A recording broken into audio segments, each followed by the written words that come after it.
ከኤችአይቪ፣ ከአስም፣ ከቁርጥማትና ከጭንቀት በሽታ ከመቃብራቸው በሚወጣው ትኩስ እስትንፋስ የሚፈውሱ ምራቃቸውን በተፉበት ቦታ ላይ በፈለቀ ፈዋሽ ጠበላቸው ከየትኛውም አይነት ደዌ የሚፈውሱ በጥር 16 ቀን በሽፍቶች እጅ በሰማዕትነት ከሞቱ በኋላ ጌታችን ከሞት አስነስቷቸው ለገዳዮቻቸው ምህረትን የለመኑ ጺማቸው ረጅም ስለሆነ ጽሕማ ተብለው የተጠሩ ከተሰዓቱ ቅዱሳን አንዱ የሆኑት ሰማዕቱ አባት አቡነ ጽሕማ ዛሬ ጥር 19 ቀን በዚህ ዓለም መኖር አልሻምና እባክህ ወደ አንተ ውሰደኝ ብለው ጸልየው ያረፉበት ዓመታዊ መታሰቢያ በዓላቸው ነው።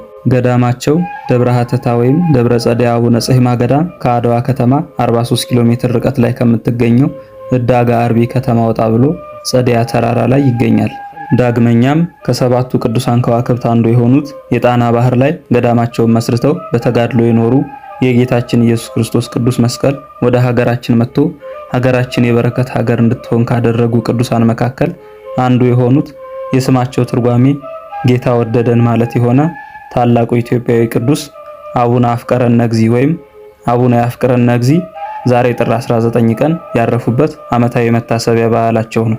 ለእግዚአብሔር ምስጋና ይሁን። እኛንም በአቡነ ጽሕማና በአቡነ አፍቀረነ እግዚእ ጸሎት ይማረን፣ ይቆየን።